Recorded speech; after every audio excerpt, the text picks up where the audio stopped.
Before we begin today's meeting, I would like to share a few housekeeping items related to the facilities, Zoom participation, interpretation, and the public comment period.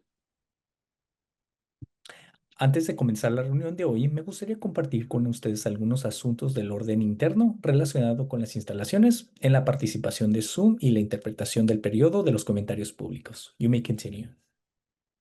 As previously mentioned, I'm sorry, one second. As mentioned previously, we will have translation today provided by Leticia and Aldo. Please note the interpretation globe. Please click it and select your language. All participants need to select the language, either English or Spanish, to be able to hear the translators. For both tablet and phone users, you can click the More button to find the interpretation option. At the top of your screen, you can click on the Spanish translation tab to view the presentation in Spanish. Como se mencionó anteriormente, hoy contaremos con la traducción de Leticia y Aldo. Por favor, preste atención al icono de interpretación y haga clic en él y seleccione su idioma de preferencia. Todos los participantes deben seleccionar su idioma, ya sea en inglés o en español, para que puedan escuchar a los traductores. Tanto los usuarios de tabletas como los de teléfonos pueden hacerle clic en el botón más para encontrar la opción de interpretación. Y finalmente, en la parte superior de la pantalla, pueden hacer clic en la pestaña donde indica traducción al español para que puedan ver la presentación en español. Que tengan una buena reunión. Back to you, Miguel, and you may continue. Thank you so much, Aldo. We will be hearing public comments today on agenda item 5 and 10. We will call for virtual public comments by asking participants to raise their virtual hands. We ask that all Zoom participants remain muted until they are called on to speak. For virtual participants on a computer, you can find the raise hand feature under React. For phone or tablet virtual participants, you will find this feature under More. For phone participants, you can raise or lower your hand by pressing *9. Once you have been called on, please unmute yourself to provide public comment. For phone participants, you can mute and unmute yourself by pressing *9. We appreciate all participants staying on mute until it's your turn to speak. Please share your name and any affiliation before giving your public comment. Also, the chat feature will be turned on during the public comment period. We ask that EJAC members and DTSC wait to respond to public commenters if desired until all speakers are heard to ensure commenters have enough time to speak. We also ask that EJAC members stay muted when not speaking and raise their virtual hands if possible. Technical support will be provided today by Tracy. In addition, the meeting materials can be found at the link provided at dtsc.ca.gov/Environmental Justice Advisory Council. This meeting is being recorded today, and the meeting recording and other meeting items, such as minutes, can be found at the previously mentioned website following the meeting. Now, I would like to call for the EJAC roll call. We ask that all EJAC members present state their name and pronouns when asked and called. Also, if you wish, please share how you're feeling coming into this meeting today. And I'm so sorry, I'm not too sure if I'm the one that's supposed to call the order or if we have someone else do it for us. And I don't mind either way. You can go ahead and call. I'll call in order Miguel Alatorre here, and I'm feeling really excited coming into our second meeting. George Galvez. Good afternoon, everybody. Hihani George Galvez, he, him pronouns, and I am feeling cautiously optimistic. Great. Kevin Hamilton.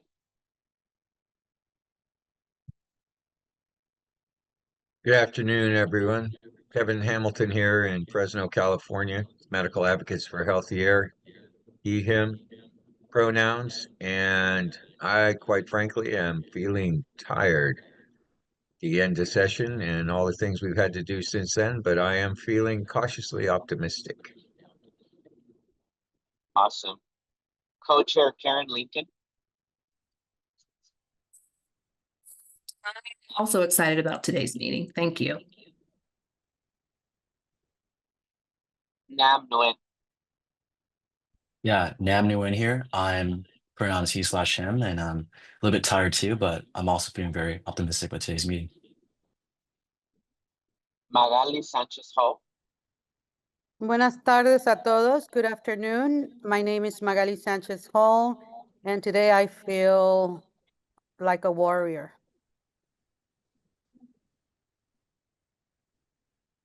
Levon Stone.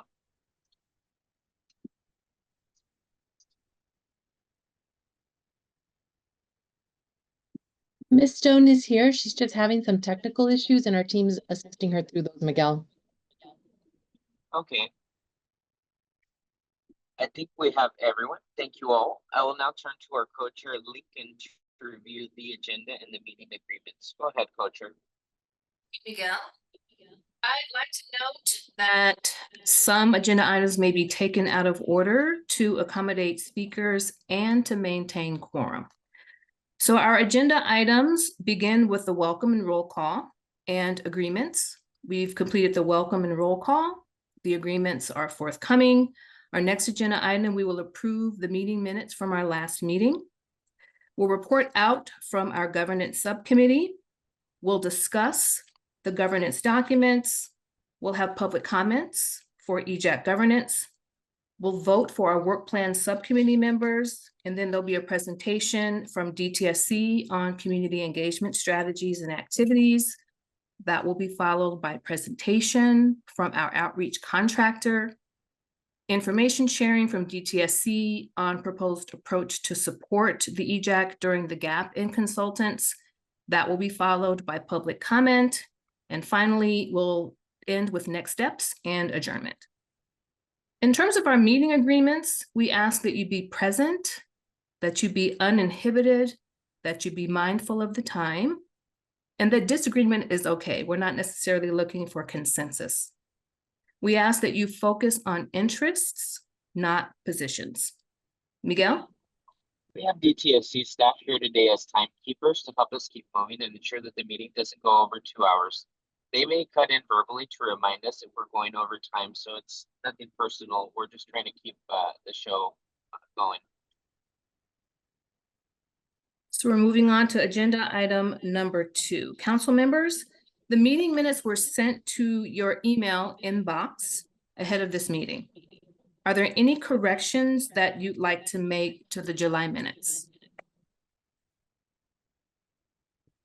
This is co-chair Alatorre, not on my end, and I think everything looks good. Thank you, Miguel. Any other corrections? I know we have Ms. Levon on the phone. Does she have any corrections?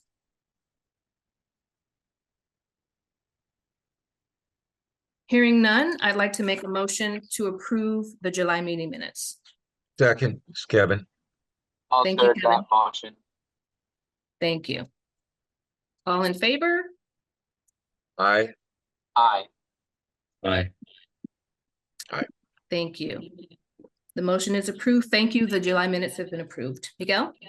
All right, we will now hear a report from member Kevin Hamilton on governance subcommittee. And Kevin, you have 5 minutes. All right, the governance subcommittee is met and the draft is in process. However, it's not yet ready for prime time. We expect to have it ready in time for the October meeting. Thank you. Is there any comments from any other EJAC members on this item before we move forward?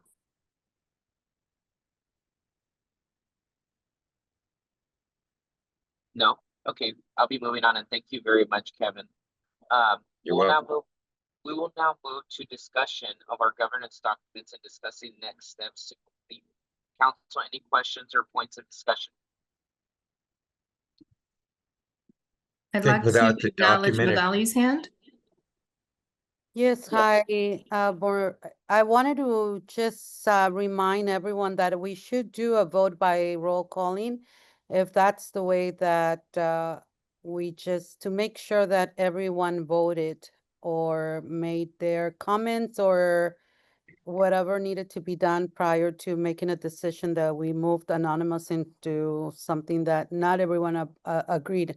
I did not vote for the last item, so I would like to be recognized. Yes, my apologies. Um, can someone help me and can we get a roll call going? Maybe like a third party roll call? It would be ideal if staff support, whoever it is, who have the list in front of them, could handle roll call. Please, that works on other state boards. It would be Hi, useful. We're all Denise. learning. We're all learning. This is Denise One, and I'm the note taker for this meeting, and I do have people's names. So just give me a minute to pull that up so that I can document this. Of course. Absolutely. Can we get a recount on that last roll call so we can go ahead and acknowledge everyone? I don't remember hearing Magali call. I was a little surprised that we just cut it off. Sorry. I should have Oh, I'm spoke up, sorry. man. Sorry, Magali. Yeah, and I didn't look at the cameras myself. I do apologize for that as well. Are you still in your car? No, I'm out. Oh, okay. My We just device is talked still 20 going. minutes ago and you were in your car 30 minutes ago. You know me, I Okay. move quickly. I'm happy to Oh, so call the was I. roll. I'm happy to revisit the motion and we can vote by roll call. Apologies, Magali. I'm happy to do that. So Thank you. we are going to revisit the motion to approve the July minutes, and I will ask, I'll call in order the members for your vote. Miguel Alatorre, Aye. George Galvis. Abstain since I missed the last meeting. Thank you. Kevin Hamilton. Yes. Thank you. I vote yes. Nam Nguyen, Yes. Magali Sanchez Hall. Aye. Thank you. And Levon Stone.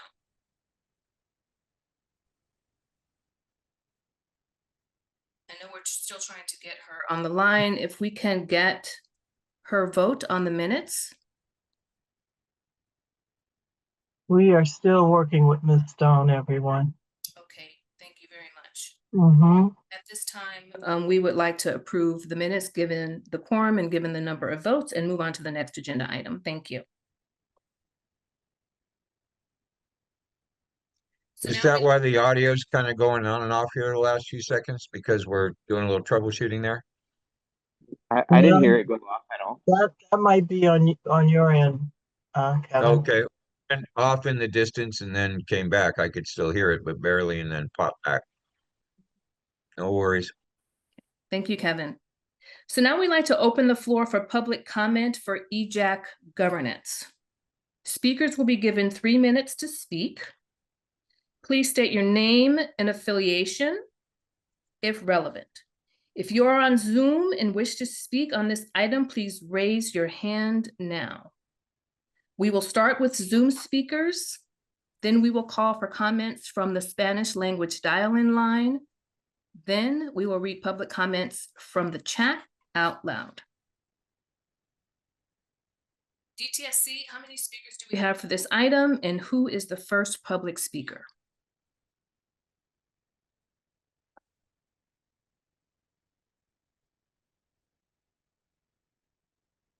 Seeing no raised hands. Very good, thank you. Interpreters, are there any Spanish dial-in comments for interpretation?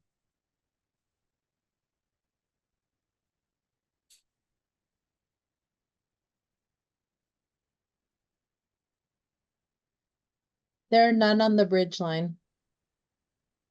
Thank you. DTSC, are there any comments in the chat?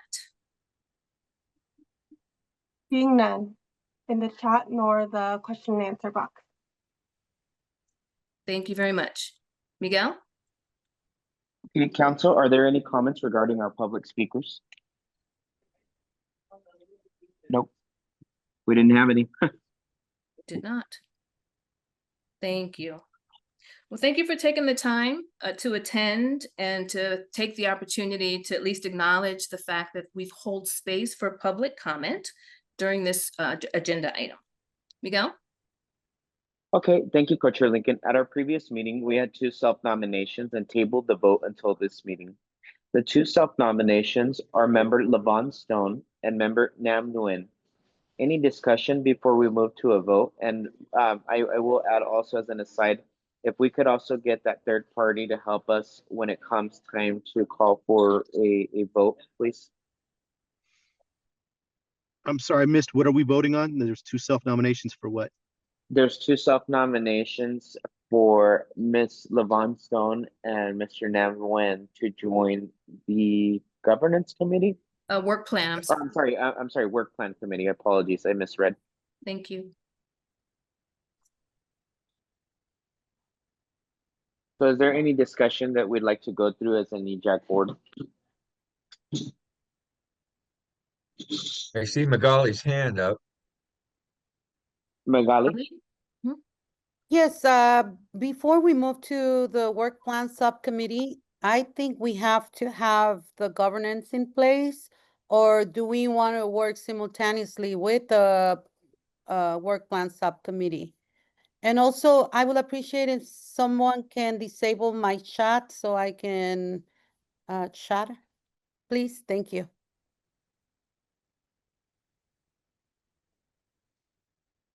So Magali, I can comment on that. We do have a governance document. I think the majority of us have contributed to that document, and we are waiting for a very small portion of that governance document to be completed. Kevin has reviewed the document minus one or two sections that need to be completed. We have two self-nominations for the work plan committee. We tabled the vote at our last meeting. And so we have two members who are ready to start working on the work plan, and we will be working side by side, but we do have a governance subcommittee, and now we need our work plan subcommittee, and how we work together will be decided as part of our governance structure. Could I ask a clarifying question? I mean, obviously, I'm assuming the work plan committee is going to take a deeper dive in developing that, but have we developed a process, since I missed the last meeting, as far as how the rest of the council is going to engage and how community and governmental staff, just, yeah, what is the process? If you could clarify, please. Yes, George, thank you. I can start, and then co-chair Miguel can chime in. So as part of the governance subcommittee plan, how we engage in interactions with the public and community engagement, et cetera, are in that document. And so it's described. We weren't able to discuss it today because it's just shy of being complete. But we will be holding a meeting before the next public meeting to finalize that document and vote on that document. Thank you. Yeah, I think Co-Chair Lincoln nailed it on the head. And I would say with regards to working on the work plan and the governance simultaneously, it's something that I'm okay with. But I think what Magali is saying makes sense, that we do need some sort of backbone before we start getting into the work plan. So I'm curious as to how we do that, or if anyone has any comments or tips for how we get that work started. Well, I'll say one quick thing, and I know, Miguel, you've seen, I think we've all had access to the governance subcommittee document, and it's outlined. I think it's pretty detailed and comprehensive in terms of how we're going to work together and what the governance structure is. I feel like we're prematurely discussing it, but we do, I think, have a very comprehensive document about governance. So maybe there are some questions about how the work plan would be working, how the work plan subcommittee will be working with the governance subcommittee, but I think in terms of how we will function, our operations, et cetera, are pretty well detailed. And talk to Karen. Hi, I have Miss Stone on the line, and she would like to make a comment. We're going to be using my microphone. Miss Stone, go ahead and speak. I'm speaking, but I don't understand what's going on here. EJAC members, are you able to hear Miss Stone clearly? Yes. Yes. Miss Stone, the Yes, EJAC members. we hear you. Yeah. Everybody on the government committee and everything else self-nominated themselves. So why is it a big deal? Because we are nominated ourselves for the work plan committee. I'm sorry, Ms. Stone, it's not a big deal. We were discussing the governance subcommittee and the governance structure. But Yes. they were talking about the work plan before you said the governance committee. I understand that part. But they were talking about the work plan committee first, because we have nominated ourselves and then you will have to vote on it. That would be the second vote, because we voted on is at the same time we voted on everybody else. Yes. In charge of the governance and all that other. Yes, and so Ms. Levon, today, actually, this agenda item is to vote on the subcommittee members. You and NAM have both self-nominated. We are prepared to hold that vote. We opened it up for discussion before we were able to get you on the line. And while we were waiting, there was questions around the governance subcommittee plan and the work plan and how we work together. I heard all that. Okay, very good.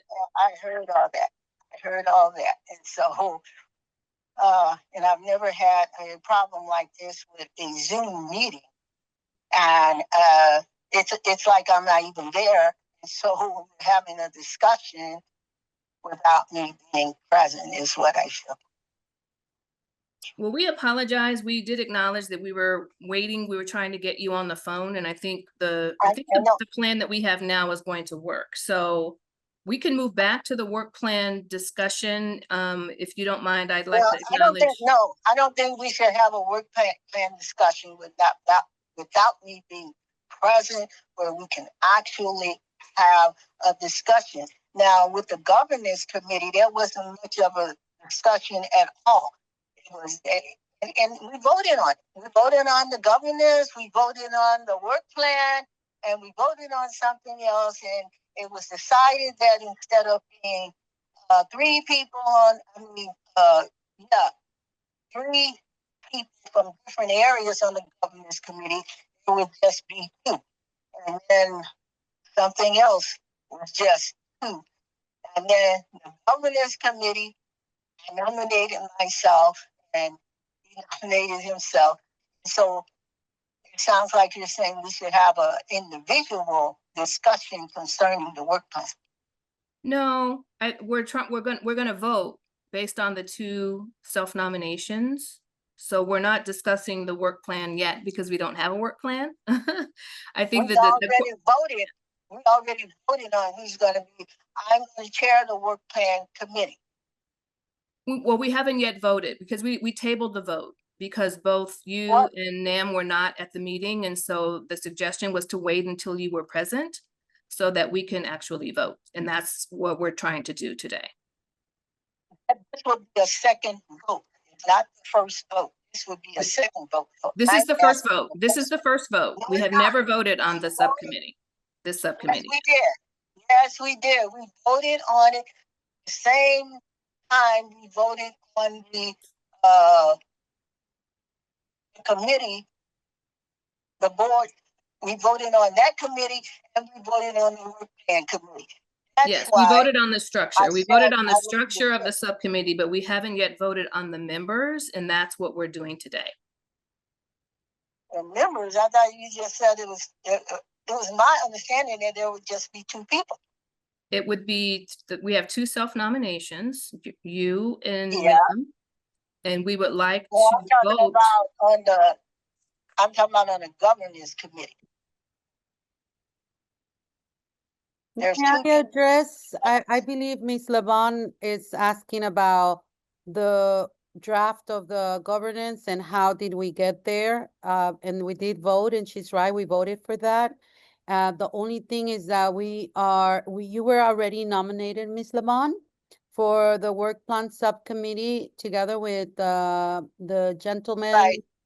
So I think what the question here was if we vote already for the work plan subcommittee members, which is you and the gentleman, or if should we wait until the governance draft is already completed, because they're waiting for my part. so I'm almost done. I'm not going to be very putting a lot of stuff out there. It will be developed with us, I think, within time. But for the governance document, some people contributed a lot of very detail, and I hope that this document actually becomes very short and it's taken by the participants to how do we function.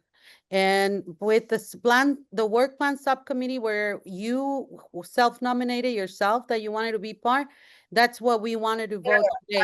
I nominated myself as the chair. Yes, yeah, and we're gonna vote for you, but I was just asking a question, Ms. Levon, about if it's a good time to start before we have the governance already, the document.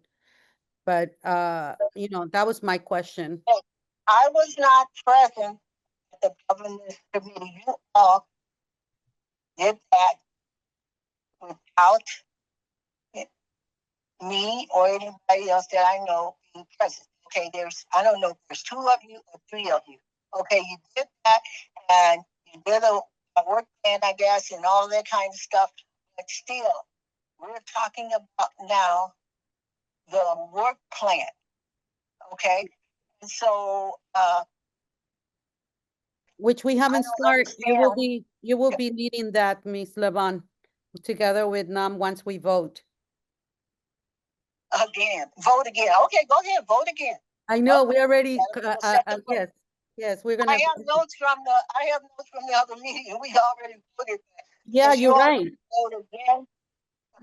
Yeah. So just for clarification, we voted on the structure of the subcommittee. We never voted on the members. So we did vote, you're right, Ms. Levon, we voted on the structure for both the governance subcommittee and the work plan subcommittee. That was the first vote. The second vote, we're going to vote on the members for each subcommittee, but because— Well, we haven't met yet, so how are we going to vote on the members for the work plan committee? We haven't met. Well, you were not at the meeting when we were, okay, so can we vote now? So I just want to say, you all already had a meeting with the can I say, you already had a meeting. You didn't have any other members then. You already had a meeting. So it sounds a little confusing to me. how could we make it understood to you then? Because I think you might be misunderstanding what it is we're voting on. We're not voting on what we're doing in the work plan right now, nor are we voting on on governance matters. We're simply voting if yourself and Mr. Nam would be the people that head the work plan committee. Is that something that you're aware of and okay with? I'm okay with that, but let me see if I can put this in a simpler way. Yeah, that'd be really helpful. Go ahead. On the governance committee, that who be in charge, and you all had a meeting, but you didn't have. But now you're saying that you need to have a meeting on who the members would be. I don't recall that part because we talked about it pretty extensively, and I was talking about how come we can't have more than just 2 people and all that stuff. So okay, we agreed that whoever was going to be the subcommittee chair and co-chair, that's the way it was, and that's the way it is. But now you're talking about members. We were not talking about any members at the time. So it sounds like it's something happening that's different from what happened with the governance committee. Okay, does that make sense? Yes, Ms. Levon, I think you were not here in the last meeting. That's why. I know I wasn't there for the last meeting. I got the notes. Mm-hmm. I was at a convocation in Baltimore. Yeah. So I wasn't just sitting around doing nothing. No, we know you're super busy. I think for the purpose of time, I don't know how much time did we allocate for this. If you want to go ahead and accept our support, Ms. Lavon, that you actually asked that you wanted to be part of the work plan subcommittee. And also, Nam also. I nominated myself to be the chair of the work plan subcommittee. Let's get this information right. Perfect. So I think we can move on with the vote. Go ahead. Okay, well, Yeah. in that case, can someone give me a roll call, please? I understood you, Ms. Beatty. I can. So we're gonna call for the vote. Miguel, Aye. George Galvis. Abstain. Thank you, Kevin Hamilton. Aye. I'm voting aye. Nam Nguyen, Aye. Magali Sanchez Hall, Aye. Lavon Stone. Aye. Thank you. The motion passes. Our next agenda item is a presentation on DTSC community engagement and activities. We will now turn to DTSC.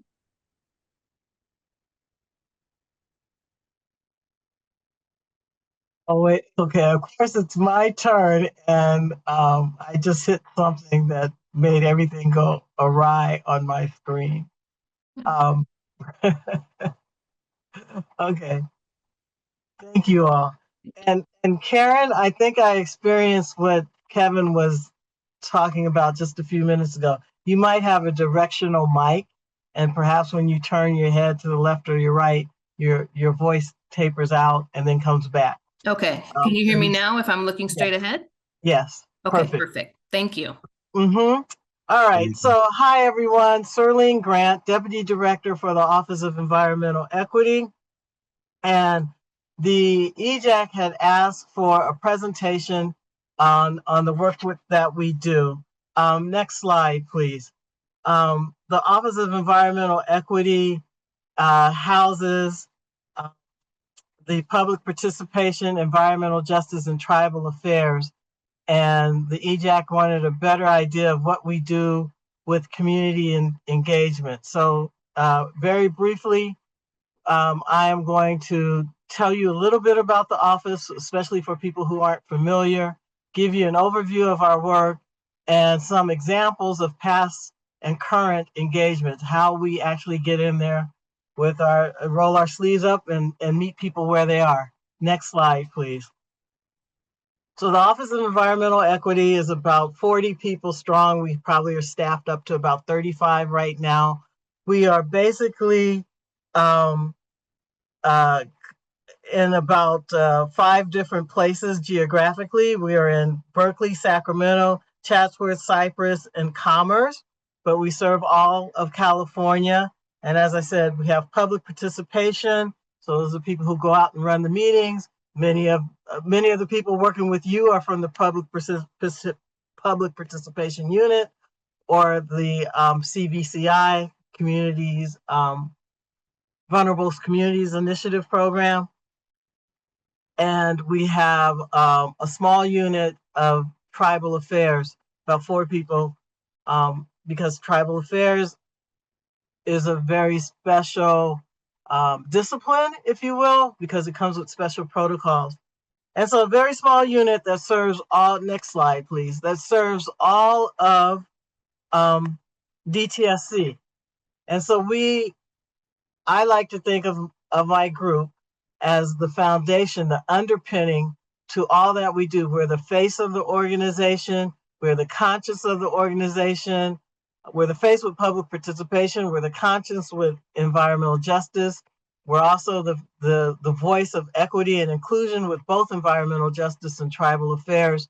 And our core programs, Site Mitigation and Restoration Program, the Hazardous Waste Management Program, and Safer Consumers. Site mitigation might be most familiar. That's the unit that kind of cleans the dirty dirt. Hazardous waste management are the people who have permits for different kinds of waste disposals. They look at permitting. Our Safer Consumer Products, very unique aspect to our work. They spend time looking at rules and regulations and investigating products that might be harmful to our health. Some examples, the products that are in nail polish, and that nail shops are heavily populated by immigrant populations of people and their exposure, or hair products such as hair relaxers and the like. And they produce legislation to make those products less harmful for us. Next slide, please. So what we do, as I said, we do public participation outreach. We work with people to build relationships and partnerships. We work collaboratively in communities. We consult with the tribes, and we promote environmental justice and look at our work with an environmental justice lens. Is everyone being included? Are there opportunities for everyone? A lot of our work is required through federal and state mandates. And a lot of our work is done across the different units and the different locations, the 5 areas, geographic areas. Next slide, please. How we do our work. In some regards, you could think of us as an internal consulting firm or house or operations. There's a project that needs public participation materials, public information materials. There's a project that needs direct interaction with community members who are following the activities. We are, again, the face of the department, the face of the project, not taking away from my colleagues who also work, but many of my colleagues are technical. We are just out there trying to explain in very basic language what the work is that we're going to do. We are also telling people, well, you can't just go, we're telling our colleagues, you can't just go out and start cleaning up. You have to have a fact sheet. You have to have a public meeting. Next slide, please. Some of the work we do is, when I say you have to have a public meeting, some of the work we do is required by regulation, health and safety codes, federal statutes. So much of what we do, we have to do it the way we do it. Community surveys, public noticing, 30 days in a newspaper, that kind of thing. And then a lot of other work that we do, next slide, please, is non-regulatory, and it's meeting people where they are, and it's being approachable and accessible, and it's going that extra mile, making sure things are available, that it's not just online, that we are taking it to the library, that we are holding a meeting in conjunction with a community group that is a trusted advisor in the community. So we look at all of this. We have lots of tools in our toolbox. We don't do everything with a cookie cutter approach. Next slide, please. So now I'm going to give some examples of some of our projects. And I'm going to do it quickly. I'm not going to go to every detail about every project. The Santa Susana Field Labs, very complex cleanup project in Southern California, bordering along Ventura County. It involves NASA, Boeing, and the Department of Energy and DTSC. And because it's so complex, we did a series of what we call Soil Smarts workshops, where we just really did an educational, and they're an educational opportunity for people to learn about the toxics that are in the soil, how they can be mitigated, what the topography, all of that was taught to people who may not have all the information, so that we bring everybody into the discussions and into the public meetings on a level field, so to speak. Next slide, please. Exide, many of you, especially if you're in Southern California, you've heard about our Exide project. It's a huge residential cleanup. Exide is the leftovers of a battery factory that operated in Southern California, and lead was just dispersed throughout Southern California, throughout the project area, which is it touches on about 4 or 5 different communities and cities in LA County. And so we are doing property by property, parcel by parcel cleanup for those properties that fall at a certain threshold of lead exposure in the soil around the homes. And we hit about 6,000 homes last month, and we're continuing to do the work. It's also a project that we're hoping will be listed with the federal government as a Superfund site. So it's continuing, and we're continuing to work. But we go out and do door to door. We get access agreements, highly Spanish speaking communities. So all of our work is bilingual.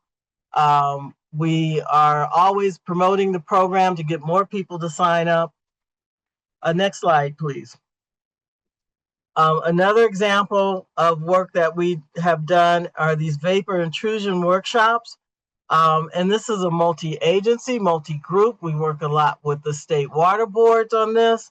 It's not unusual for us to work across agencies, and we continue to work like with state agencies as well as counties.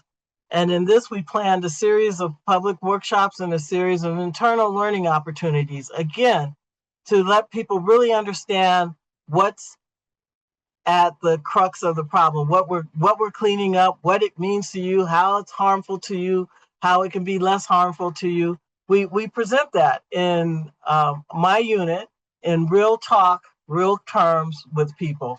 Next slide, please. One of the things that people probably aren't aware of what we do, and it's a great program. So we have this Toxic Crusaders program where we work with high school students and we expose them to an actual working lab. DTSC has 2 labs, one in Southern California, one in Northern California. And we also partner with health organizations who also have labs. And we do classroom work, field work with them outside of the classroom. And then we bring them into a lab where they do actual experiments looking at detecting the level of lead or some other contaminant that the scientists have put together for them. And it's our way of giving people, young people who might not have exposure, might not understand what environmental science is, might not understand how broad the sphere of career opportunities are, so that they can come back and work in their own communities and be like many of you on this EJAC. An advocate, knowledge base, expert base, and maybe grow up one day and run DTSC. So it's really an exciting program that we're very proud of. Next slide, please. Another new approach that we've taken in recent years is we have voluntary agreements. So some of these sites we find because somebody wants to build something or do something, someone, and it's come to our attention. And sometimes we have property owners who voluntarily want to clean up their property and they want to do it in a good way. And so we have this program called Community Considerate Cleanup.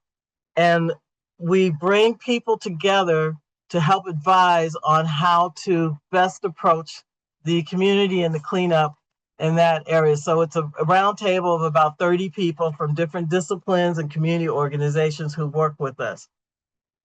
Next slide. And another way that we work with community, this example is the Delano Plume site meeting, is the community organization there called the Delano Guardians, in collaboration with the Center of Race and Poverty and the Environment. They were having community meetings. So this is truly how we go meet communities where they are. They organized the meeting, we came in. And we're finding that we're trying to do this approach a little bit more because of the social political times, and we want people to trust us. So we are partnering more with community connectors and community partners when we go out into communities. We did this particular public meeting all in Spanish. The translation was in English. So these are some of the ways, next slide, some of the ways we work. And then we also do public engagement, public comment periods. Some of them are required and some of them we do because we want to hear from the community. And, you know, public comment periods starts one day, ends 45, 30, 60 days later. So sometimes they're required and sometimes we want to do them. And we often start with a survey just to hear about the community and what's going on. Next slide. I think this is almost the final one. And then tabling at events. That's we'll be doing that tomorrow actually in Sacramento with Native American Day. We'll have a table, an information table. And in this case, we brought out some machinery we have. I'm going to call it an X-ray machine because I didn't write down the right name of the machine, but it calls out whether there's lead, like a lot of costume jewelry and a lot of things that we just have in our everyday life have lead, and too much exposure to it is not good for us. And so we bring that out so people can see what, you know, children's toys, jewelry, so forth. And we do other kinds of tabling. We did tabling this past weekend in LA with the fire recovery event in Altadena. Next slide, please. So I will just end here. This is again another kind of a collaboration with not only our organization, but the another state agency in DTSC. I mean, another state unit in Cal EPA. I'm sorry, I really messed that up. But in Cal EPA, we worked with one of our sister organizations and we did some engagement. And again, just like we worked with the Delano community, we worked with the Central Valley promontories to get people to come out. Next slide, please. So these are some of the ways that we work and do our work. And like I said, it varies depending on the community we're in, depending on the outcomes we're looking for. And so I'll take any questions that anyone has. Thank you, Sirlene. Council, are there any questions or comments? Ms. Stone has a question. Go ahead, Ms. Stone. Yes, it's all wonderful, wonderful work that you're doing, but out here in our area, there is nothing happening like that. We have done the workshops for the schools, grammar schools, the high schools, even with the,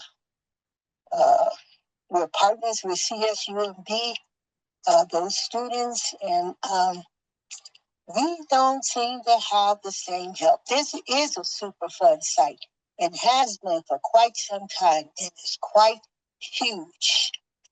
And what we're seeing, especially when it comes to the Black community, is we're seeing bad health care. We're seeing bad health care, bad housing, not being advised about the toxins that will make people sick, except for our organization and some other people that we work with. It has been totally unforgivable what we have gone through in this area that was once like Sacramento. And so I'm just wondering why we were left out of what has been going on all over the state of California, and not really being heard, even though we've done some outstanding work that cannot be copied. It's a question, but it's not a question to be answered right now, because we do have proof of everything. And all I'm hoping for is that we can get some help here. Our military families, they are still coming. They're still here with the language school. Right now, we're helping a family. A man, his wife, his 9-year-old son, and his a 9-month-old daughter. They're taking all of his allotment for rent. The baby has a special formula because of health care, and we're doing everything we can to help this family. And I know we're supposed to have organizations and social services, but they're not working like they're supposed to work.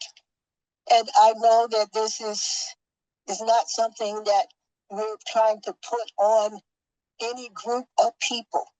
But what we need is attention to what has been happening here and is still happening here. And the work is not easy. Thank you, Ms. Stone. And I know you said this is not something that can be answered here right now, and you're correct. Right. But yeah. I appreciate you lifting this up here. You're in the Central Coast. We've had a number of things happen in the last year in the Central Coast that shows that maybe the Central Coast area does not get the attention it needs.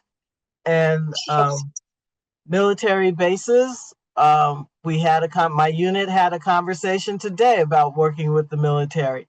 It's a challenge, so we'll have to come back and have a more focused discussion on this, I believe.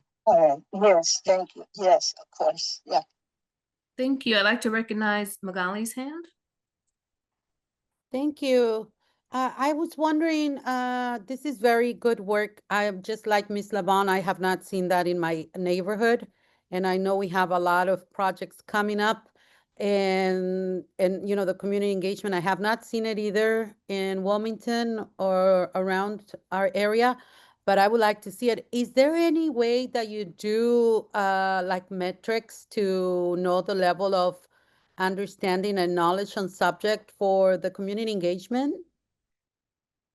Yes, we have a number of ways we look at our work. And when we designed the outreach, initially we do a survey. So if we were coming into Wilmington to do some work around a project area, we would do a survey around say quarter mile, half mile, depending on how dense the population is, of the site, to see what people's awareness is of the site, to see what people's awareness is of the issues. And that is how we start. And then as a unit, we keep metrics about how many community meetings we've had, how many things we've had translated. We have a number of metrics that we use. Oh, okay. And do you know by any chance, I know that, for example, for Wilmington, we're having the refinery Phillips 66 is closing. And I'm not sure, but I thought that we were going to have some input there on advising as well on the cleanup process. Would that be correct, or do we know anything? So, rather timely question, Ms. Magali. I have been charged with creating a scope for the work that we will do, DTSC will do in relationship, in partnership with the water boards for the Phillips 66 work. It is my understanding, I'm just to the world that's on the Zoom call, that the project is not going to start for a while next year. And so we are working on the ground to get some of those things in place right now. And both you and Ms. Lavon both raised topics right now that I was in conversation with today. It's as if you saw my schedule or something. It's kind of, it's either pretending what's going to happen and what we're going to work on in the future, or it's very scary that you were in my life today. Thank you, Serlene. I'd like to recognize George Galvis.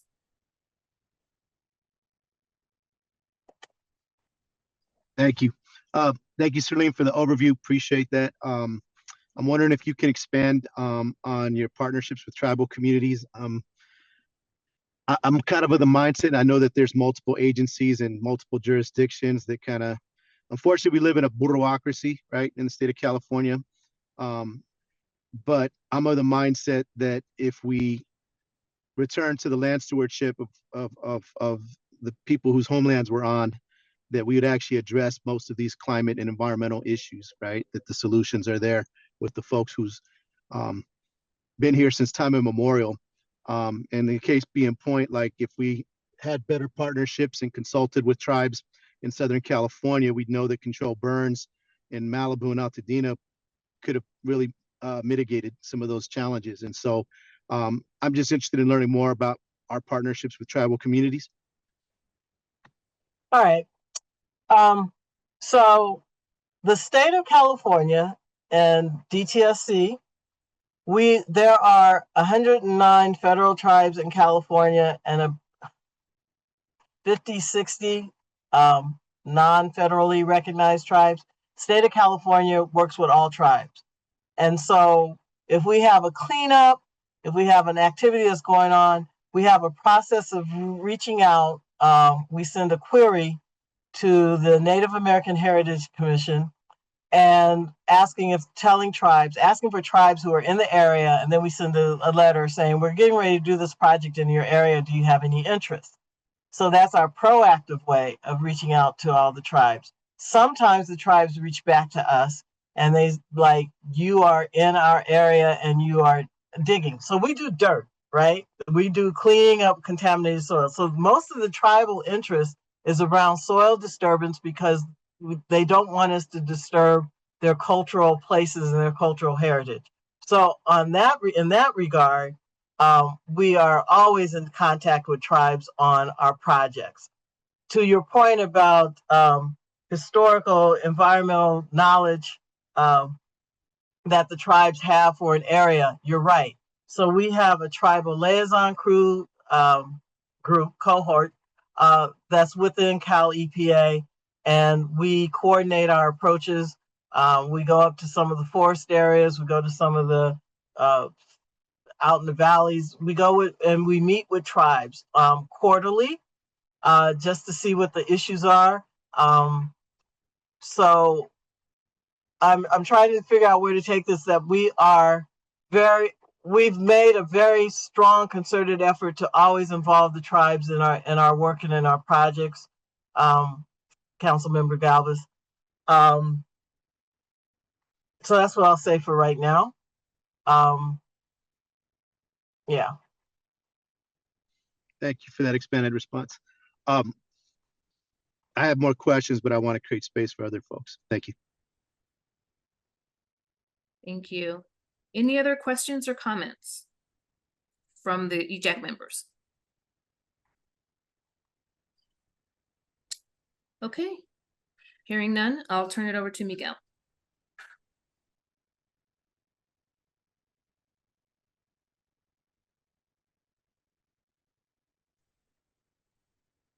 Miguel, are you there? Okay. Karen, I'll step in for, I'm sorry, Magali. I'm sorry. Miguel had a community event tonight. He had to leave, excuse me, and he asked me to let you know. Oh, okay. I thought he had actually let you guys know. No, He asked me if I would, so. Okay. My bad. Very good. Thank you, Magali. Thank you, Kevin. So I'll step in. So now we'd like to introduce our outreach contractors, Temu and Beth from Equity and Wellness Institute. They've been brought on to assist us with our work plan activities. Welcome, Temu and Beth. The floor is yours. And I just want to make sure that I'm pronouncing your name correctly. Yes, it's Taboo. Thank you. Temu, awesome. Thank you very much. The floor is yours. Appreciate it. You're welcome. Well, thank you so much for having us here this evening. I'm delighted to be here with you all. Since this is a very brief presentation, we would prefer to move through the content before addressing questions at the end. And then we're happy to continue the conversation with the advisory council at that time. Can I have the next slide, please? Great. So this is a brief snapshot of what I'll be covering over the next 10 minutes. If I'll give you just a moment to glance at it, and then we'll have the next slide. Great. I'm the founder and the CEO of the Equity and Wellness Institute. We go by EQUI for short. We're a Sacramento-based consulting firm that's committed to helping institutions do right by the communities that they serve. We center communities facing the greatest inequities to advance social, environmental, and racial justice. In partnership, we develop and implement strategies for community-driven solutions. Our services include training, facilitation, community-based participatory research, strategic planning, communications, and coaching, all in service of institutional and systems reform. Next slide, please. This is the full team that we've brought together to support the advisory council. I look forward to having you having the opportunity to meet every one of these really phenomenal individuals, but we didn't want to overwhelm you by having everyone come to the meeting this evening.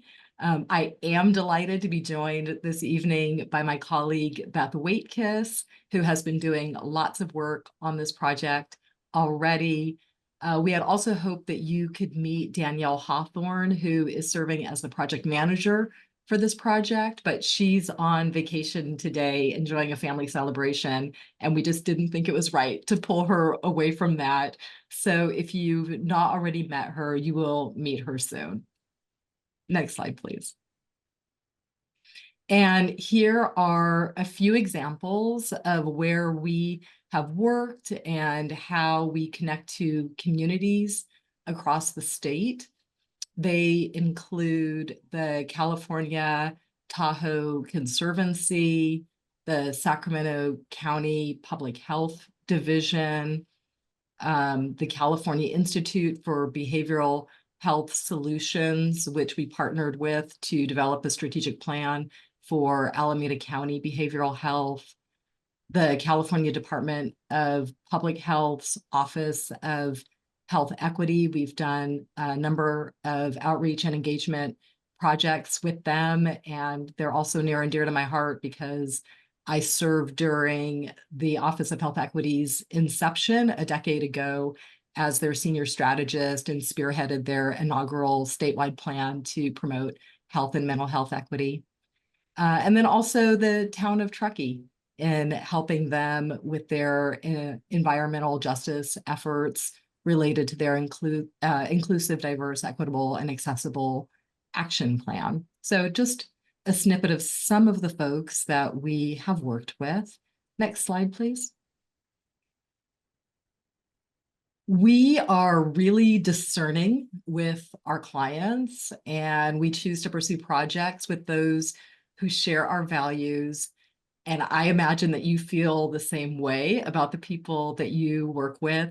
So it's really satisfying for us to identify several goals that are important to both EQUI and the Advisory Council. And we feel really committed to working in alignment with you in these areas: equity and inclusion, trust and relationship building, transparency for communication and clarity, capacity building, and community-centered engagement, which is so critical to understanding community needs and addressing them. Next slide, please. This overview provides a snapshot of the required tasks and deliverables that are in our contract, as well as how the tasks are interrelated. And you can see that project management is involved with every task. So we're going to go into more detail with these tasks in the next few slides. I'm happy to come back to this if you want during questions. It's just to let you know that we have these tasks in our contract and they are all related to each other. Okay. Thank you. So we've provided some photos on these slides, and they're all taken from our outreach and engagement projects, just to give you some visuals of our work in the community. But let's talk about the tasks and deliverables in our contract, which runs through next fall. So we have provided some suggested date ranges for us to complete these tasks within our contract period. They're realistic to get the work completed, but they're just suggestions. So we're here to support your work.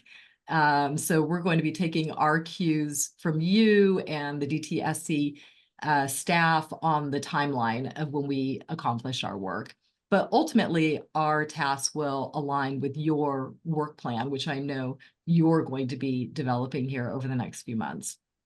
So under this task, under task 1, we are to develop and implement an annual outreach and engagement plan. And activities that we might potentially engage in include meetings with the advisory council or its individual members, for you to provide us with your interests and concerns, your ideas, and any other input that you might have around the target communities or outreach and engagement strategies that you would like to see employed. We might also want to conduct some community-based focus groups to determine the most effective outreach methods for different geographic and identity-based communities. In the development of our plan, we are responsible for, in doing this development, we're going to make sure that we are in collaboration with you and that we're synthesizing elements of our other tasks. So for example, task 3 is our initial contact list development, and task 5 is the environmental justices best practices analysis. And so we're going to make sure that it's all incorporated as we're creating this plan, and that we have some feedback loops essentially that are coming from these other tasks. So we can get started on the development of this plan as early as next month, which, believe it or not, is just next week. It seems nuts that we're almost upon October, but we are. So as for the plan implementation, there may be materials development, engagement meetings and events and other opportunities to bring in the public. And we'll ensure that there's ongoing review of the plan with your input to make sure that we're staying on track. Okay, next slide, please. For task 2, we have focused engagement with target communities. And so we'll do research with target communities as part of the planning process and incorporate that research into the plan, and conduct focused outreach to the target communities, including culturally competent materials. And next slide, please. This is Danielle in action, as I mentioned, who's not able to be here with us this evening in this photo. So task 3 is creating our contact list. And so this is another deliverable that we can begin working on sooner rather than later. We'll want to hear your ideas on what would work for you in terms of a consistent list structure for ease of use and effectiveness. And of course, to incorporate existing lists that you and DTSC already have and adding them to the list that we have. And then we'll continue to build the list through community connections, interviews, focus groups, and any ongoing community engagement activities, potentially like some of the ones that Serlene just discussed in her presentation. So these activities will likely be included in the plan we're responsible for developing in task 1. We also really approach developing our lists and even the people that we speak with in focus groups and whatnot from a like snowball methodology where we start out with folks that we know and we ask them, you know, you're really interested and engaged in this. This is important to you. Who else do you think we should be speaking with? Who else do you think should know about this work and be involved in it that may not already be? So that's kind of the snowball approach that we utilize. Okay, next slide, please. And I apologize for being sniffly. I'm trying to get over a cold. Okay, so task 4, which is reporting, is ongoing. And so we had our big kickoff meeting with DTSC. We have monthly status meetings with DTSC and with you as appropriate, and do regular progress reports. We provide data gathering and management methods and reporting methodology as a deliverable. And then, of course, we have our internal meetings as well. Next slide, please. And in this photo is Judah, who I'm looking forward to you meeting.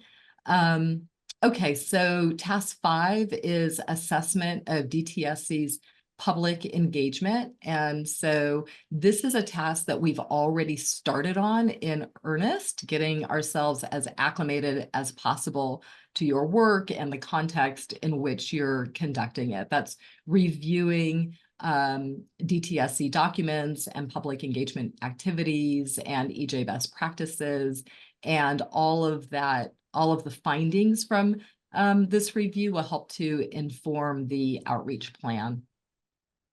Next slide, please. We are very excited to have, as part of this contract, some funding for an EJ subject matter expert.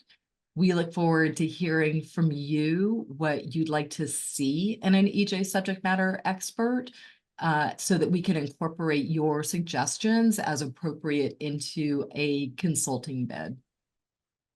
Next slide, please.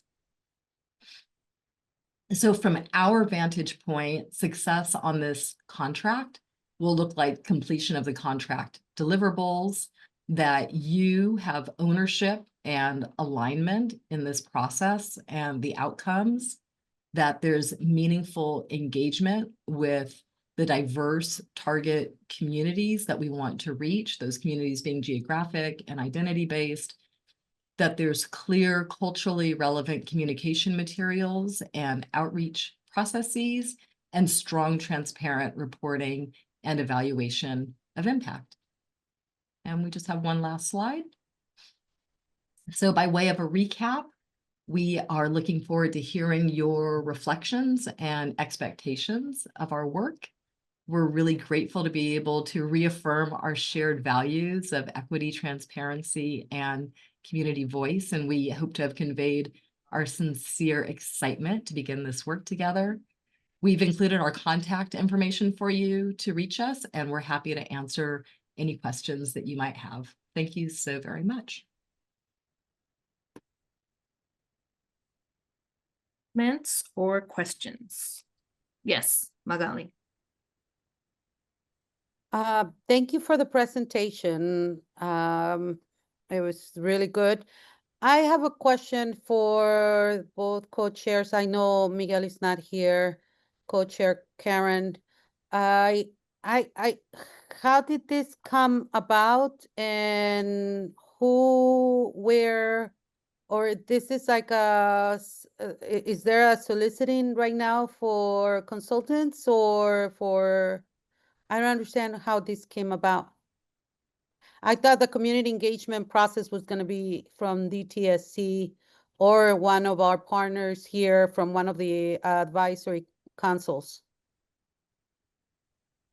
Thank you for the question. I can speak on what I know. It's not much. I think in terms of how it came about, I think this, in terms of the contract, is that the question? Yes. It was determined in this, using the same process that DTSC engaged in to hire Better World Group. So this was not, you know, something that EJAC obviously wasn't involved in, and so I think that process might have taken a little longer to get executed, and so we are just now being introduced to this new consultant. And can I ask a question? why we were not part of it, why we were not part of it, of maybe, because I thought that we had decided that maybe some of the Cal States have some really good programs that we could basically tap into. Yes, yes, yes. I understand your question. This is a different consultant. Right, there are different consultants. If I may, Yes. I'm going to talk about that part about maybe using Cal State when I do my update next. Yes, yeah, just yes. So Magali, yes, I understand what you're asking. So the consultants for governance that the Better World Group, that contract that was terminated. And so Serlene is going to talk about what's going to happen to sort of fill that gap in the meantime. This is a different contract. And it was one that wasn't executed at the same time. And so we're just now being introduced to the consultants who will be overseeing the community engagement. Does that help? Not really. We're going back to the, I'm sorry, go ahead, Charlene. And so this is like, you know, when we were talking earlier, you all were saying, well, if we wanted to have a meeting in the community, if we wanted to have a meeting in Wilmington or in the middle of the valley or somewhere, these are the people who would help you do that meeting. Well, I honestly, in my opinion, I wouldn't need that because I know my community very well. There you go. Second of all, everything that they are basically doing, we already do. So that's why my question, and I would like really to see that the money that was allocated for our, for this, that goes into the communities, not into consultants. And my apologies to the consultants. I have nothing against you, but I would like to see that these funds go directly to the community because we have more to learn from the community than we can come and impose on the community. And we already know most of our communities. So I'm just saying, you know, we're going back to the same thing that with Better World Group that I was saying, you know, there are things that we already possess and are knowledgeable, and the community is very knowledgeable. If we bring somebody just to come in and it's not us, that they already know us, it's going to be counterproductive. So just for your information, because we all do this already in our communities. Thank you, Magali. I see Kevin's hand. Thank you.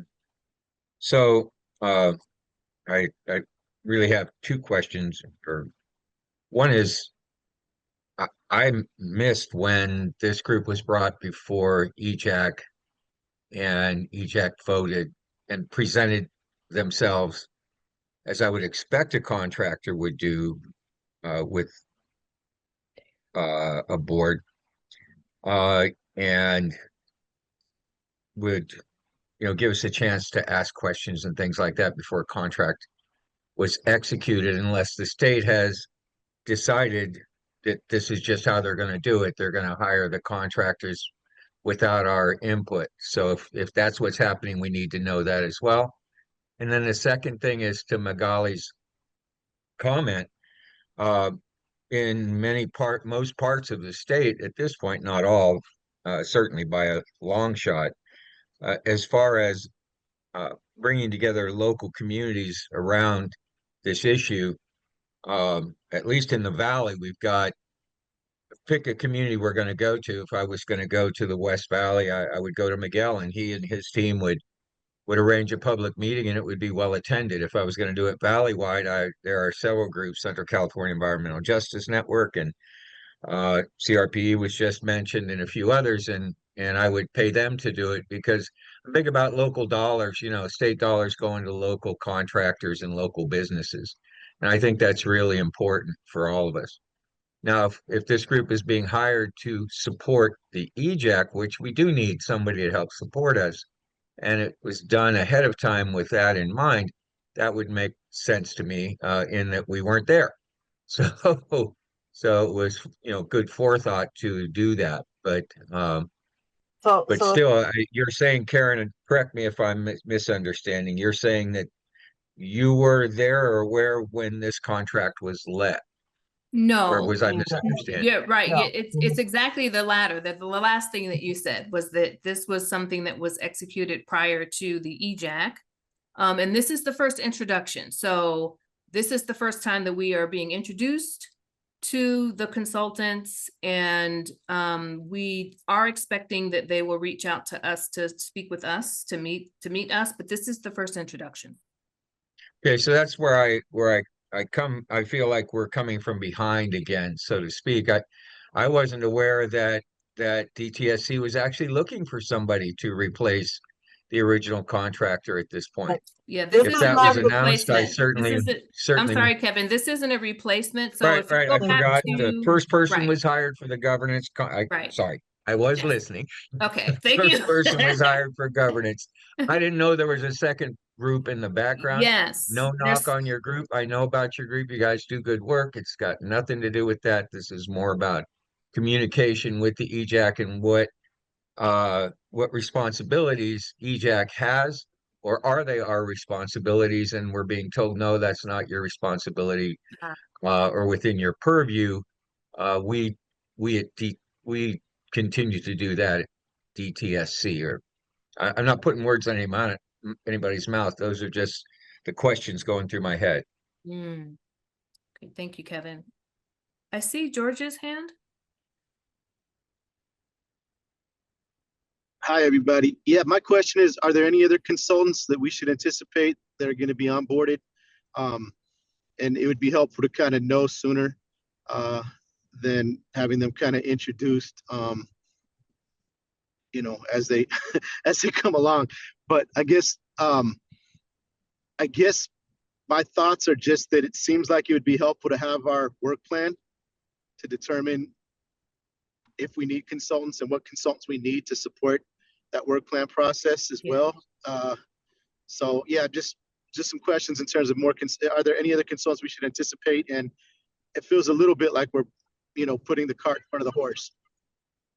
Yes, thank you, George. That's actually a good question. I know there were several consultants as part of the supportive plan for EJAC.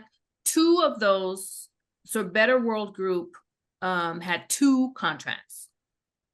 And so I guess, Serlene, maybe you can address that during the next agenda item. If the person that's going to replace Better World Group will have both of those contracts, if they will only have one of those contracts and some other group will have the other, maybe that's part of the conversation that we can have during the next agenda item. But yes, George, I definitely agree. And I had a question about these consultants working directly with the work plan subcommittee and what that would look like. But I think that's a conversation that we'll have when we actually meet with them and have a conversation with them.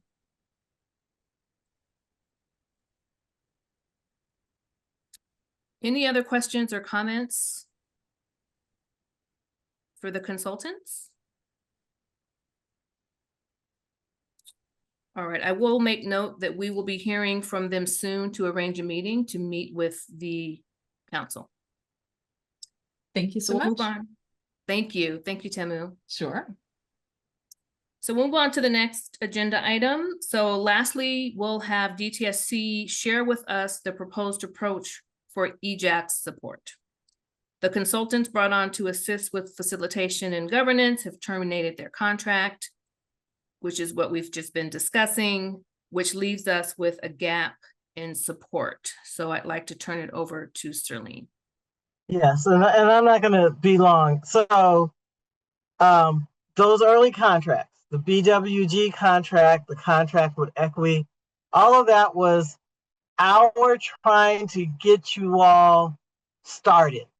We said there needs to be a consultant or a facilitator, governance, community outreach if you want to go out, because we're busy. OEE is busy doing what we're doing all the time. So we put those things in place just as we were putting in place the framework and the guidelines that just gave some form to this organization. So that's how that happened. And the group we just heard from is not a replacement for the Better World Group. Karen has already said this. It's not a replacement for the Better World Group. And Our lesson learned is that we, OEE, I as the Deputy Director of OEE, do not want to give the facilitation and governance contract to the same entity. So I'll just put that out there. Now, to the point of you all having a voice in what happens, yes, I have heard you, and we are attempting to design that process. So this is what I'm presenting it to you for feedback. This is what I am looking at to do. Better World Group ended September 1st. We didn't know they were coming to an end. We heard like August 15th or so. I'm picking a date, but we didn't have a lot of notice.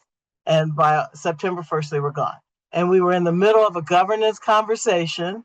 How are you going to make agreements? How we're going to, hold people accountable, all of that. And we hadn't even gotten to the work plan discussion to even prioritize the kinds of things you want to do. So for the stopgap, because everything takes time in the state, we've had that discussion.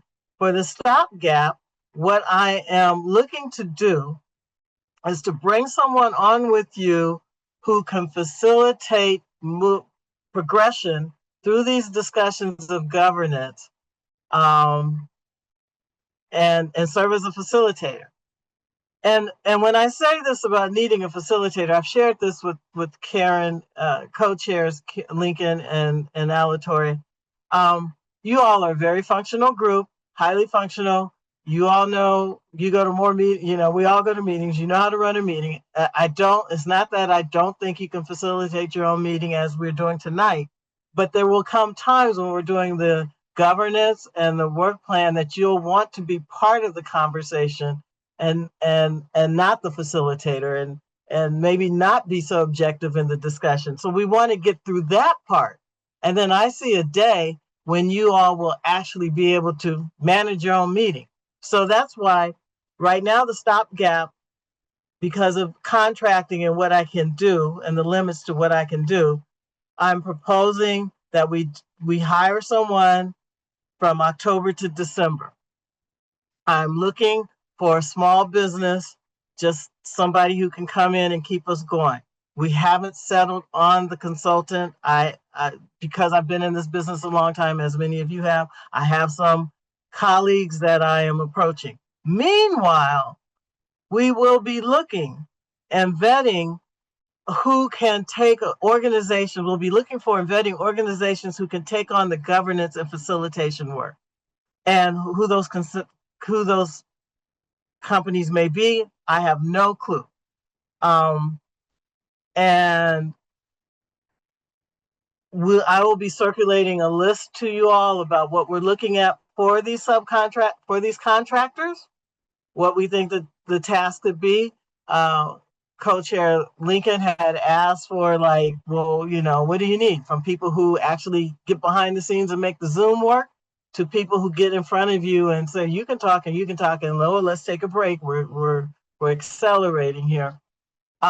So all that is to come, but in the short term, for October to December, I'm looking for someone who can do that work. Magali and Kevin, you both, and George, I see your hand. Magali and Kevin, you both raised points about partner organizations and working out in the Valley with groups. We can do that. We cannot pay groups that you all are affiliated with to take on the work. So, but we can work with them. And I know there's that whole best practices discussion about working with groups, but not compensating them for the knowledge they bring to the organization. Okay, I'm through for right now. Thank you. I recognize George's hand. Yeah, thank you, Serlene. I think there's value in having someone facilitate. I know everybody is very practiced at meetings in the whole meeting industrial complex, but in order to participate, I think it's helpful to have a facilitator. Particularly a strong one. I'm just wanted to get clarity about the different contracts because I heard a facilitation, a governance, and I thought there was a third one, if I'm not mistaken. The third I one miss is the one we just heard about, the outreach. Oh, community outreach. Thank you. Yeah, those are the three that we put in place without your input before you came. Now we can course correct and get your input and go forward. I wanted to chime in here that we have about 30 minutes left in our meeting, and we want to open up the public comment and next step. We have 2 more agenda items. So just want to be mindful of time, everyone. Thank you. Thank you, Vivian. Thank you. I see Magali. Yes, I understand there's a conflict of interest, maybe working with the organizations and paying them, but what about the public itself by providing stipends for their participation, constant participation, not one time, not 2 time, but let's make it, you know, a project where they can be constantly participating so they can gain all the information and knowledge that we can transfer into the community language. It will be more beneficial for the community than if we go ahead and pay a consultant, in my opinion. So George, we have a budget, okay? It's there. There was $1 million allocated, okay? So what I'm trying to say, you know, use wisely those funds. The best way is, you know, we can do community engagement. We don't need to get paid for that. Charlene, we can actually, the community gets the benefit by paying stipends for their participation so they can bring us their knowledge, because believe it or not, they have more knowledge in the community than we do, even though we're even there. So bringing someone from outside, it creates a sort of like a break away from the nourishing process, right? Or the best practices that everybody thinks are the best practices. Instead of telling the community, you lead, you let us know, and here is for, you go to work, but you know what, we're paying you too because we need your information, right?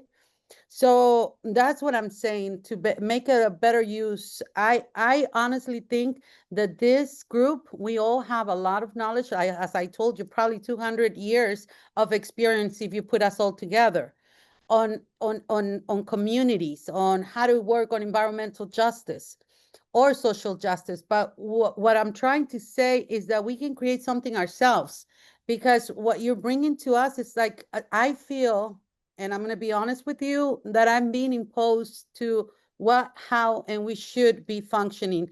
The structures that are in place have not worked. Obviously, that's why we're here. So we have to break away from those structures and create our new forms of communicating and running this, you know, including the people that are attending here. And I don't know, I'm just, you know, trying to be as much as I can, give the knowledge that I possess. And obviously the structures of government have not worked for me, and I have broken away from it, and it has worked for my community in a different way. So that's what I wanted to say. Thank you, Magali. So I want to acknowledge 2 more hands, and I want to just be aware of the times that we've allowed for public comment. So I see Kevin and then George. Kevin? Great, thank you. And thank you, Sterling. That was useful and very clear. So it sounds to me like, and I think you did do the best that you could with nothing that you had to start with, and try to create some supports for us and put some things in place that would help us get this off the ground. And I want to thank you for that effort, and appreciate again all the hours that you must have put into it, and the stress it must have created and is probably creating right now. So and when I mentioned, from my perspective, working with community groups, this is why I raised Sac State or San Diego, or one of the UCs or state universities that have had contracts with the state. We worked on EJAC very successfully with them, and they handle quite a bit of that work. You wondered how, you can't pay local organizations. That's true. But Sac State can contract with them to subcontract with them to work with local communities. And through that, we're able to do things like provide stipends, food, transportation for folks to get to meetings, things like that. But the agency cannot do that directly. So over the last 15 years, 16 years, working on, or almost 20 years now, on the scoping plans, we managed to put together sequential meetings across very large region using other agencies' resources in that region, by the way, who let us use their various meeting rooms and technology to be able to engage as many residents as possible, and then get the folks on the ground doing neighborhood outreach. But at any rate, that's really sort of for the future at this point, and we need to get ourselves together and organized. I am a huge fan of having a facilitator for the EJAC in the room. I don't know about you, but I want to be present. I don't want to be having these discussions. I want to be talking about the issues that face our communities and how we can bring DTSC's resources to bear more clearly, and how we can support the BES in its work. I want to get on with that.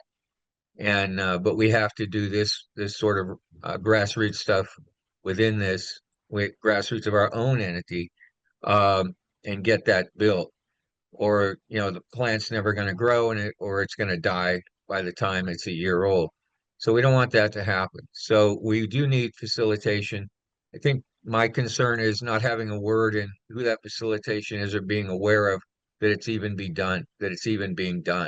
So I think that, quite honestly, just to be frank, has created a lot of this confusion and driving this conversation here today. So lesson learned in the future, if you could just make sure, even if it's a small detail, let us know when especially you're going to spend money from this budget. And if you feel the need, or there is a need, at this point, I think we're all pretty much here and present, so you can definitely run it by us, let us know. And if there's a statute in place that requires you to do something, again, let us know that as well. And we can probably avoid a lot of this. Thanks. Sorry to take so much time, Karen. Thank you. I'm just going to say, I'm sorry you don't feel that you were aware. I think we've had a couple of contracting conversations at this point, and I'm sorry you feel like this caught you. To the group, to you, Kevin, specifically, but to the group, I'm sorry you feel like this caught you by surprise. Well, thank you. I'm going to call on George for the last, I'll call on George for the last question or comment. And also, as Serlene mentioned, it's an opportunity to course correct. And so the termination of the contract for facilitation and governance opens a new opportunity for the EJAC to be involved. And so we appreciate that. George? Yeah, I just wanted to get a little more clarity on the community engagement contract. Just to Magali's point, I understand conflict of interest. Obviously, I wouldn't expect any organization that any of us are affiliated with to be compensated, but I do think that there are community anchor organizations rooted in communities working on these issues that mobilize their members and base. And I think that we should be providing incentives, paying them for their time, for the community expertise and wisdom, the same way we compensate other folks. And so is there anything in the budget at this point to incentivize community members or compensate them for their time in the community engagement contract?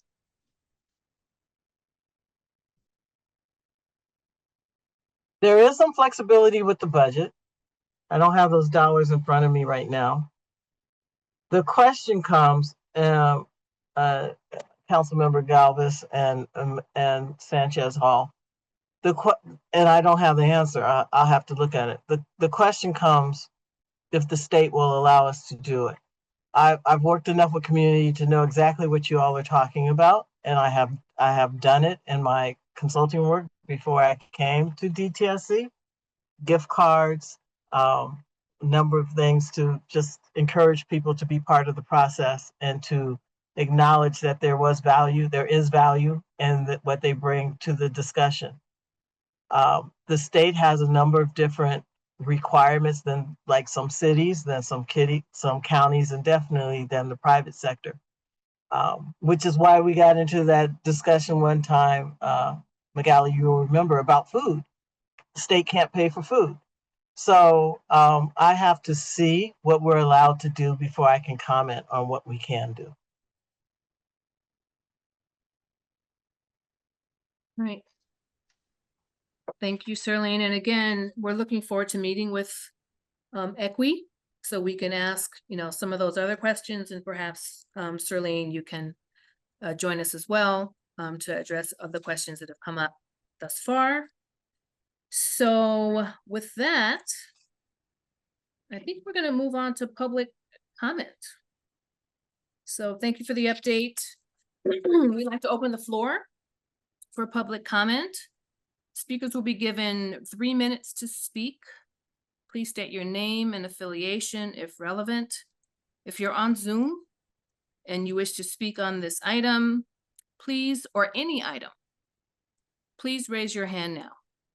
We will start with Zoom speakers, then we'll call for comments from Spanish language dial-in line, then we'll read public comments from the chat out loud. DTSC, how many speakers do we have for this item or any item? And who is the first public speaker? Seeing no raised hands, we do have 2 question and answer comments or questions in the Q&A box. Yes. I believe the first one is a comment. I'm going to go ahead and click answer live. From Logan H. It says, "Stay sharp, Katie." And then we have if you want to clarify, Logan, or comment additionally, please feel free to raise your hand.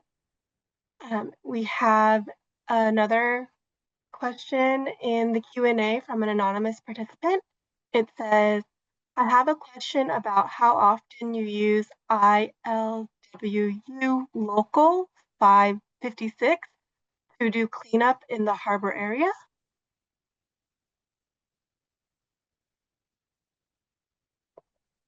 And was that question answered, Vivian? No. Oh. So that was just a question, I believe, for the EJAC. If we're unable to answer, that is okay. Anonymous participant, if you want to clarify or give some more information, feel free to do so at this time. Thank you. I think we're going to have to, I don't know why I can't see the question. Well, I can't see the question, but I think that sounds like it's a referral to why we're not using a particular labor union to clean up a particular project. And that's outside the scope of this organization, outside the scope of the EJAC at this moment, but it is not outside of the scope of the work that we do with DTSC. So we'll have to direct that to someone who can answer it, and perhaps put the answer in our notes from the meeting, the public notes summary of the meeting. Thank you, Serlene. Interpreters, are there any Spanish dial-in comments for interpretation?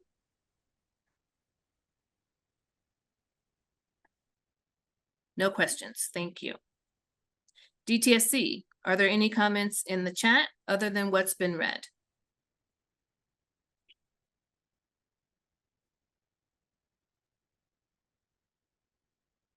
No other comments in the chat.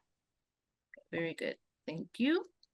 Interpreters, are there Spanish language comments that need translation?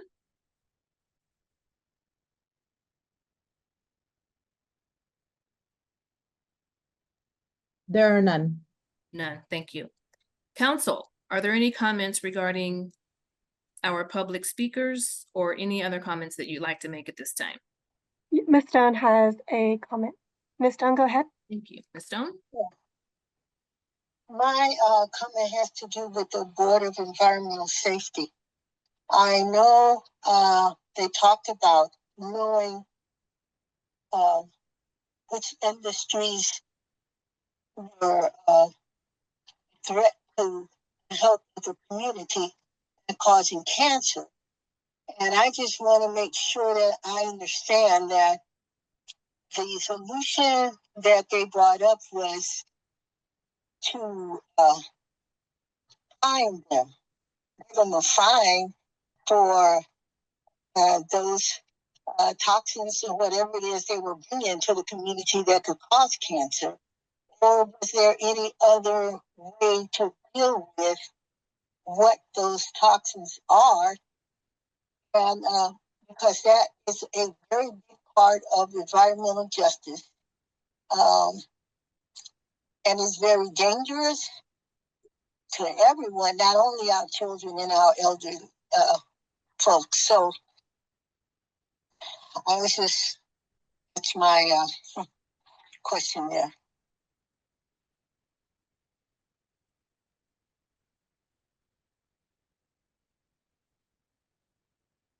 Hello? Is anyone from DTSC or anyone else on the line able to answer that question, or a council member? I see George's hand. George? Oh, I'm not able to answer that. I was just going to comment before we close. Okay, very good. Thank you. Is anyone able to respond to Ms. Stone? I'm sorry, can you repeat the question? Or Ms. Stone, summarize can you it? repeat the question, please? The question was, the BES, the Board of Environmental Safety, was talking about knowing which industries was responsible for the toxins that were causing cancer and the PFAS and all those things. But it sounded as though the solution was to find the people or the industries that was responsible.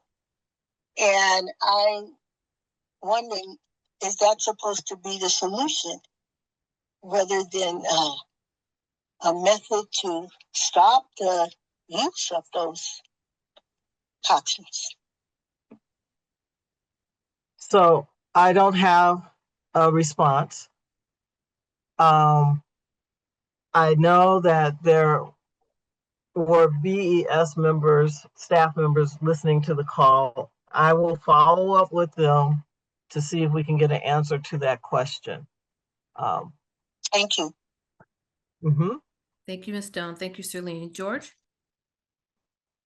Yeah, I just want to express my appreciation to Serlene, to the staff, to the team. I appreciate your efforts to kind of move us along.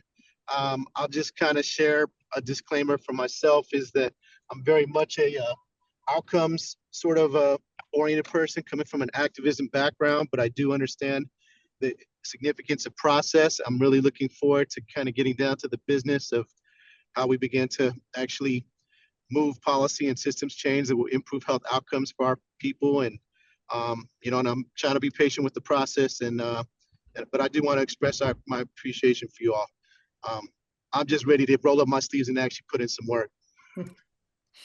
Thank you, George. We are all on the same page. There is this process. We are trudging along and we're all very impatient, but we do understand we have to get through it. So thank you so much. That was a good summary statement, co-chair. Yeah, thank you. So I think we're going to close the public comment session and move on to our final agenda item.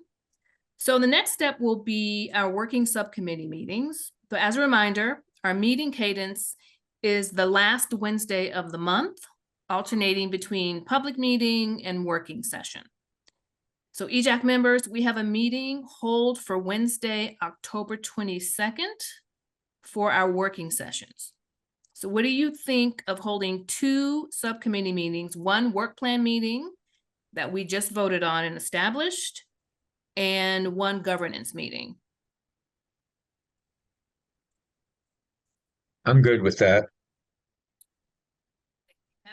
In October, 2 meetings in October. Yes, 2 meetings in October.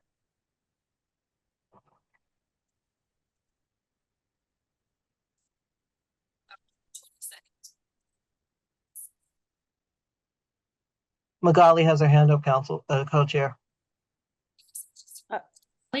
Thank you. Yeah, does that include also our monthly meeting? So it will be 3 meetings, right? It will be the working plan and the governance, and then our general meeting with the public. Yes, we alternate. So one month we'll have public meeting, and then the following month we'll have our working sessions.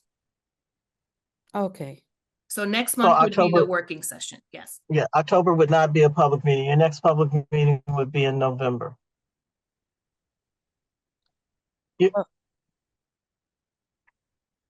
So if we can check our calendars for October 22nd, there's a hold. And we just want to confirm that we were able to hold those 2 meetings.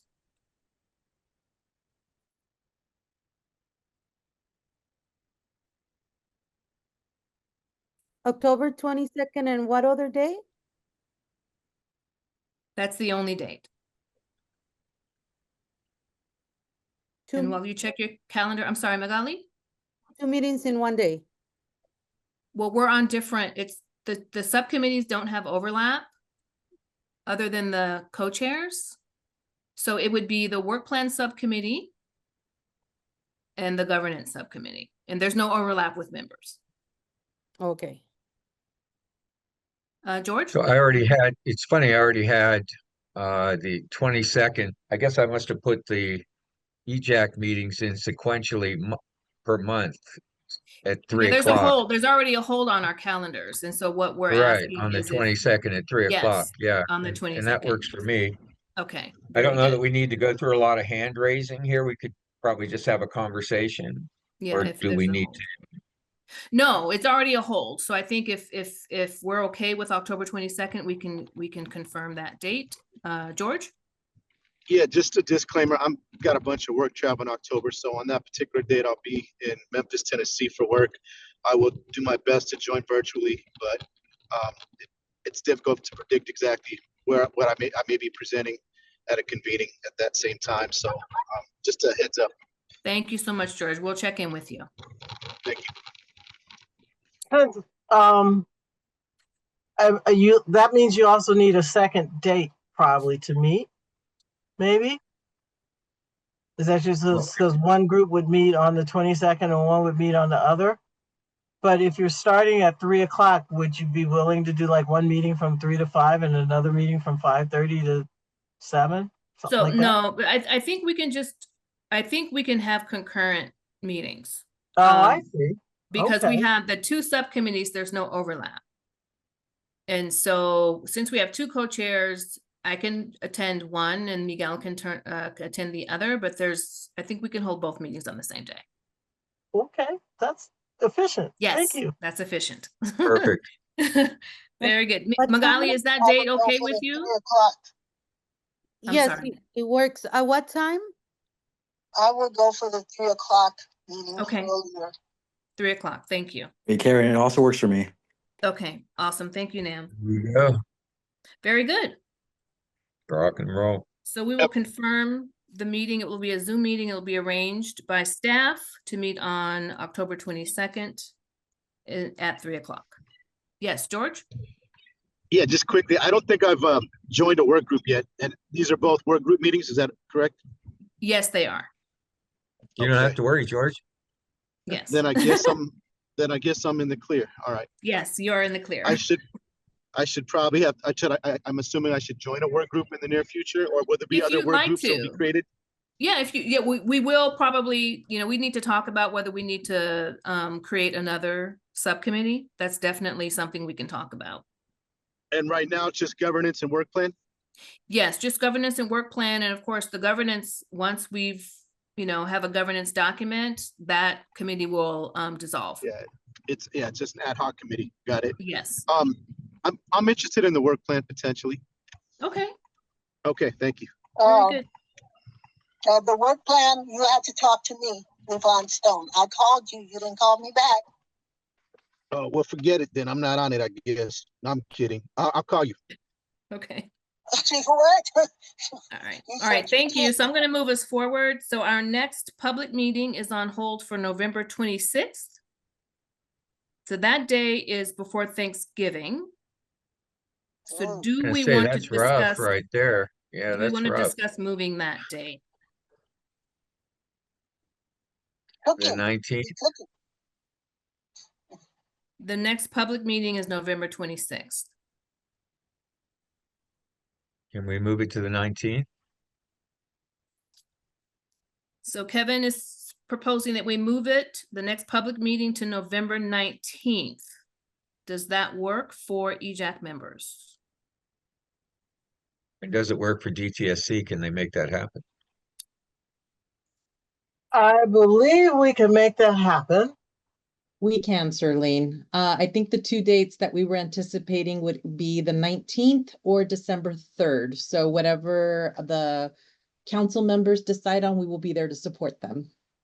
Thank you so much. Is there a preference for November 19th for our next public meeting or December 3rd?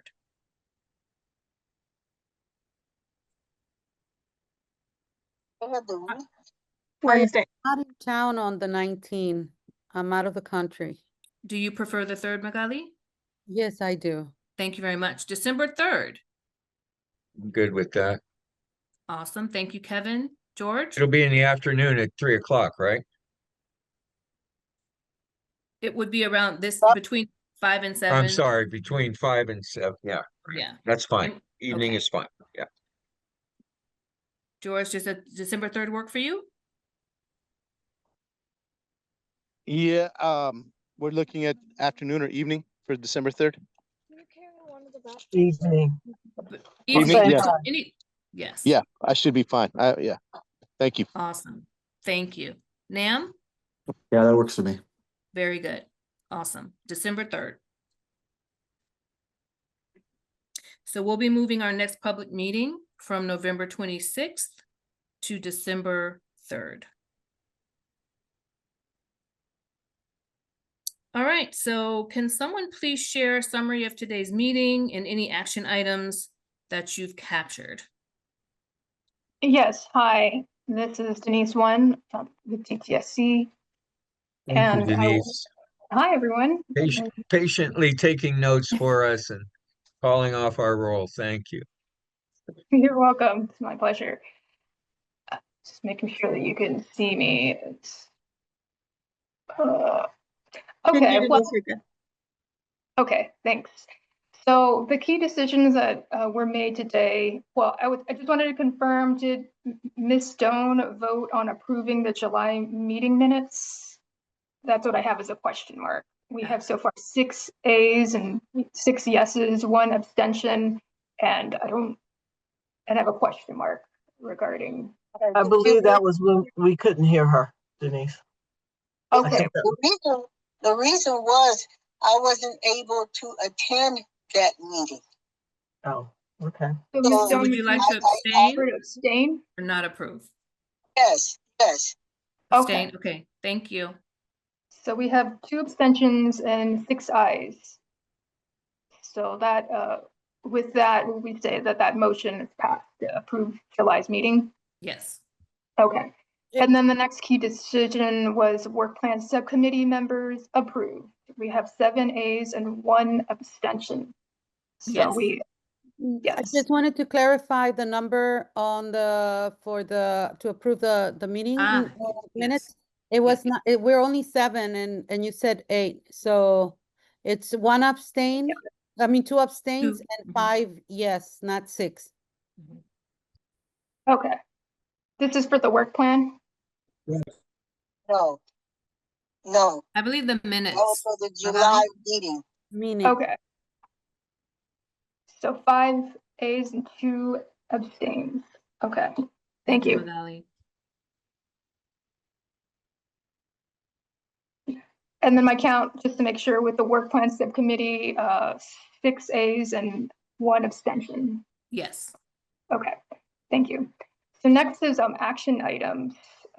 So what we heard was Kevin representing the government subcommittee, as his group will complete the report will be ready by the October meeting.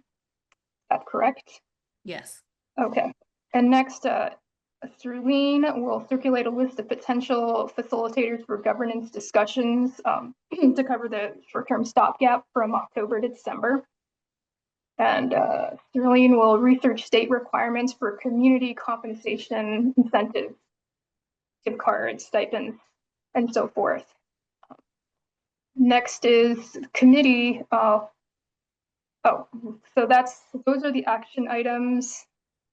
And some of our main discussion points so far is with the governance facilitation. DTSC is proposing external facilitator for governance discussions to cover the stopgap from October to December. To kind of follow up behind the termination of the BWG contract ending on September 1st. And next is a topic, this discussion point around community compensation. about using funds for community stipends and incentives to encourage participation. And next is discussions about DTSC community engagement. There was a presentation on strategies, including Superfund sites, tribal partnerships, and metrics tracking, the discussion that council members had raised in the Q&A section. And then also with contracting concerns, we brought up the need to avoid conflicts of interest with affiliated organizations. And some of the key issues that were raised is Magali and Kevin will work with partner orgs, but they won't be paid due to this conflict of interest. They suggested that. Magali advocated for a grassroots approach versus imposed governance structures. And there's community concerns about lack of engagement in certain areas across the state that Ms. Stone brought up. And there's a huge interest in tribal partnerships for land stewardship and climate issues that George brought up.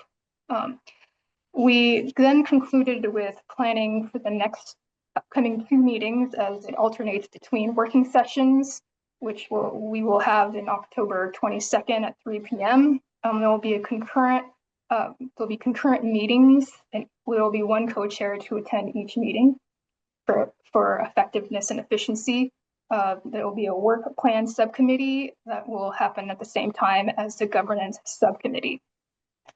And then the councils agreed to meet or to move the next public meeting date from Wednesday, November 26th to Wednesday, December 3rd from 5 to 7 p.m. Was there anything that you'd like to add or that I missed? I think that's it. Thank you for the comprehensive summary, Denise. You're welcome. Right. And with that said, I want to thank everyone for attending our meeting. It is now 7:04. We appreciate your participation and engagement, and we look forward to seeing you at our next public meeting, which will be December 3rd. I wish everyone a safe and good night. Bye. Thank you Good night, all. everybody. Thanks. Thank you. Bye-bye. Good night.